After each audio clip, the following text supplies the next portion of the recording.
So, as Tati introduced me, I am a One Young World ambassador. I represent South Africa. I have an accent from about 110 different places, but I am South African and proud to be that way. Woo! Thanks. Louder, like please, guys. Hello? Okay. So, TEDx Soweto. So, Kelo called me. So I'm sure you all know Kelo. She's wonderful. I haven't actually seen her today. Are you in the room? Where? Somewhere. She sort of said, oh, you know, One Young World's wonderful, it's doing some amazing things, and we'd like you to come and speak on the 20th of November at the Apartheid Museum. And I sort of went, wow, me? Really? Can't I send somebody else? And she said, no, you. We want you. You've got an interesting story. You're back home, you know, championing the whole return of the brain drain, you know, putting a plug in it and all that. I'm not sure if many of you know what brain drain is, but it's the whole idea that young, intelligent, educated, or young people who have aspirations to be intelligent and educated, you know, disappear away from the continent and perhaps never come back. It's actually quite devastating. So I'm trying to not smile too much about these horrifying concepts like brain drain, but I'm actually overwhelmed by nerves. So I'll start my presentation. I don't actually have an 18-minute timer anywhere, so I will just have to hope that it's 2:34. Thanks, Tati. Me, Catherine Peter, South African. I'm going to talk to you guys about perception, and what I'd like to share with you is something that it's a bit of a conundrum, really. The concept that perception is reality. Most of you probably think, yeah, we know that, right? Perception is reality. Your reality is how you see it. You beautiful musicians down there, you know, all you guys in the audience, it's how you see your world, you know, that's your reality. So if you think negative, you know, your world around you is negative, or it will be negative. Some of you may disagree, but perception ultimately is reality. So go away and think about that. The concept today, the theme today, we the future. It's amazing. We are the future. How exciting. But are we aware of our ignorance? Yes? We are. Okay, well, we are. Sometimes, thank you. We need to remain at all times aware of our ignorance.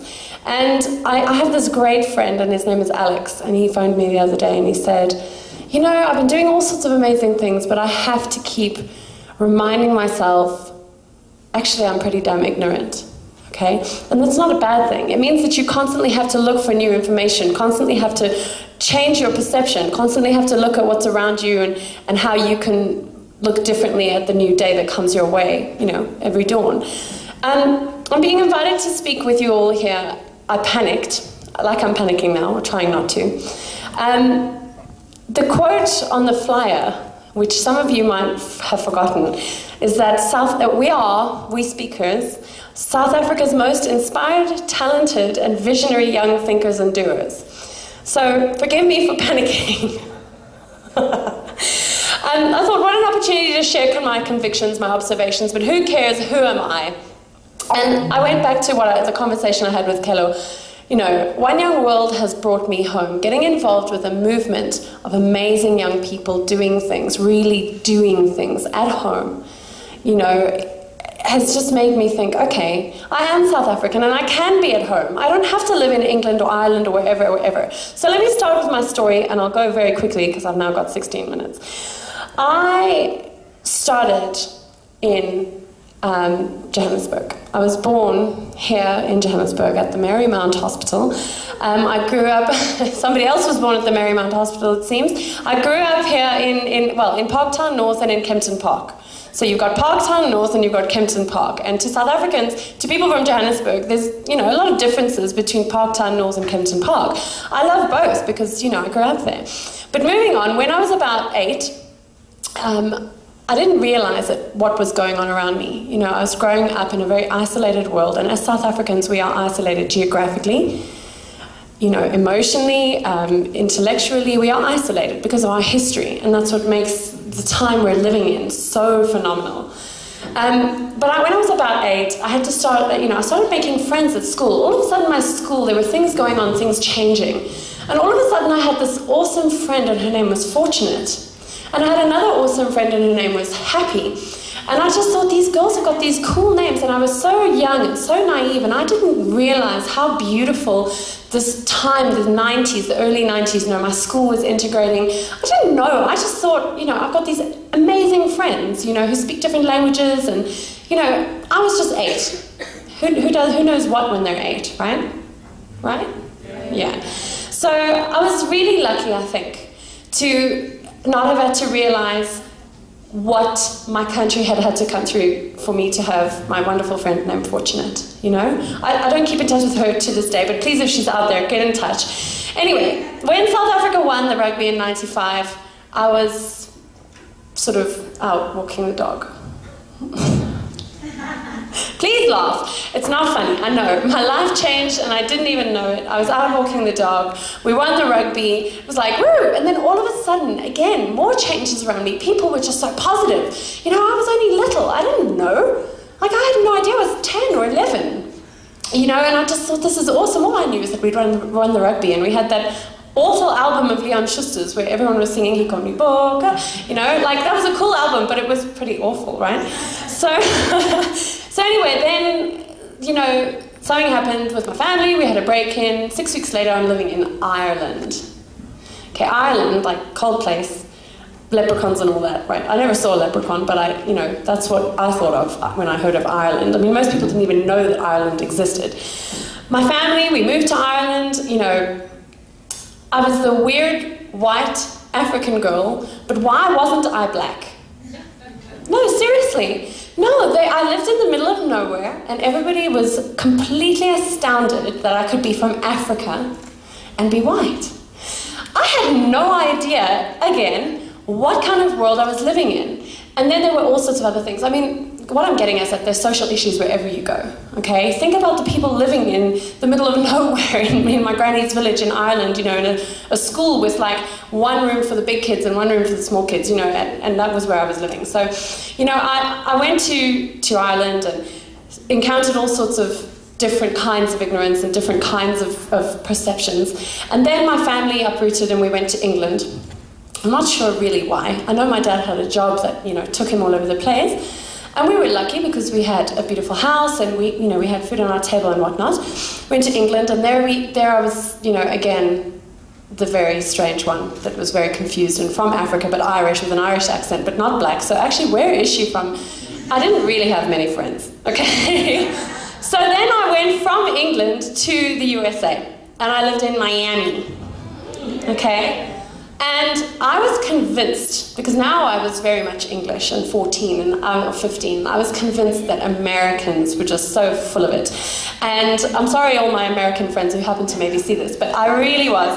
And this be my belated apology to all my high school friends in the US who I constantly criticized. I mean, who was I? I was like, no, I'm from England, and you know, we're so intelligent over there. Anyway, I loved the USA. I had my best education in Miami. I had the most amazing teachers, one of whom was Irish, Dr. Lyons, who believed in my convictions. He was like, you're amazing. You're young and vibrant, and you're constantly traveling, and you're constantly making new friends. You know, you believe in people, you're positive, optimistic. You should really go and look at studying, you know, people, you know, how societies work.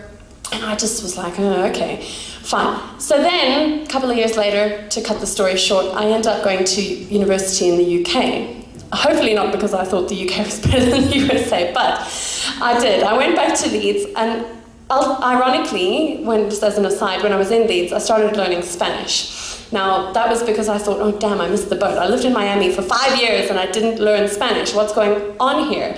So I started learning Spanish, I started studying international relations. My parents disowned me to all intents and purposes because I wanted to do international relations. And where on earth was I going to get a job? Don't you know we brought you away from a troubled place to all over the world, you know. Where are you going to get a job with international relations? So I just was like, well, no, I believe it. I have this memory of this teacher telling me, no, believe in your convictions, you know, you're a communicator, you're a connector, you have to go and contribute somehow to the world. And of course, my parents just wanted a job and money on the table, okay? So I moved out, I had to. And all along the way, forgetting and forgetting and forgetting where I'd come from. Maybe not forgetting, but kind of not really knowing where I belonged, you know, being convinced that actually I wasn't really supposed to be African. You know, somehow there was something going wrong in my life and I was born in the wrong place, yeah? So, again, because I'm running out of time, disaster struck and I remembered, I guess, disaster didn't strike, wondrousness struck, and I remembered, okay, actually, I have to do something with this international relations degree. I left Leeds, I went to London, I started to work as a fundraiser for a youth development organisation called the International Award for Young People. Here in South Africa, it's known as the President's Award. And, you know, I was working with amazing organizations, amazing NGOs, amazing people. You know, Prince Edward was our patron, and here in South Africa, Nelson Mandela is the patron of the President's Award, so it was this amazingly well-connected program which was doing amazing things, is doing amazing things. And I was just longing not to just be a fundraiser. I wanted to put people together and put organizations together with companies and NGOs, and I really just didn't understand where did my whole place fit in this world, you know? So I met this wonderful lady who came to work for us, with us rather, and her name is Crystal, and she's a South African. And she used to tell me, you know, no matter how idealistic and naive you may feel, or people may tell you are never too idealistic. You can always be, you know, positive about things, and you must always believe in yourself, no matter where you go in life. So then, going back to perception is reality, my colleague Andrew McMenamin, another Irish guy, me and Irish, we seem to go a long way together, you know, he reminded me that, you know, on the day I'd first gone to work in London, you know, I'd sort of told him my life story, and he'd said, you've got so much to give the world, you know? And I thought, wow, okay. 2 days later, all of a sudden, out of the blue, comes this application for One Young World. Now, I say I'm an avid social media user, okay, and I believe in social media for good, but I was on Facebook a lot, and let me tell you, I never heard about One Young World, but a lot of people had. So I get asked to send in an application for this amazing event that professes to be the next best thing since sliced bread, and I was like, wow, okay. Well, let me send my application in. Maybe, you know, I don't think I'll get in. What have I got to say for myself? Anyway, I got in, and I went to this amazing summit. You know, I met these amazing people, and I'll show you a video of One Young World in a minute, but it made me realize that my goal in life is to be a highly effective individual. And that means, you know, when I was 12, I told my granny, you know, I want to be successful, I want to be effective. And she was just like, okay, you're crazy. Can you go be a journalist or something that we can, you know, put in our books as tangible? So I wanted to be a highly effective individual. I got involved with One Young World. I met people like me who had been all over the place, you know, and I realized I was still wanted by my country, my continent. It wasn't okay to accept that I could just float around the planet and be Kat, a highly effective individual, wherever I wanted to go in life. You know, actually my country wants me, and I don't yet know how or why, but it does. Okay, and, you know, I came home after going to One Young World and getting involved with the One Young World Africa Network, a group of amazing, amazing young people from like 18 to 25, all doing amazing things, Mauritius, Liberia, you know, Ghana, all doing incredible projects, incredible. And all of you young people can be One Young World ambassadors, you know, or ambassadors or makers of change, you know, change agents. So I came home, inspired with One Young World, to actually come back and just, you know, I gave up my job. I was inspired to just come back and do what I could to put, you know, young leaders on a platform where they can have that voice. And that's how inspired I am by One Young World. I met the former Minister of International Relations and Cooperation the other day, and she said to me, she didn't say to me, she answered a question, and part of her answer to my question was, we owe it to ourselves to look positively on this place and look at the positive stories that come out of this place, because the future is here. Don't allow us to hold you hostage. And by us, she means the older generations. So, very quickly, going back to my friend Alex and Crystal and Andy and these amazing people that have just really given me like faith in myself. He says to me, "You're a metastasis," the other day. Does anybody know what a metastasis is? But do you think it's a spider that draws out brain fluid? No. Okay, I looked it up. Somebody said to me, "How can you be somebody that draws out other creatures' brain fluid?" And I was just like, "Oh God, I'm not. And then he said, "No, you're a connector. You're someone who replicates, reproduces, and connects the seemingly unconnectable." And I was like, wow, that's what I'm going to talk about at Soweto, at TEDx Soweto on Saturday. You know, someone who connects the seemingly unconnectable. And how can I do that? By having conviction, by believing that I can broaden my perception, by believing in the people around me, my family, you know, my friends, and my education.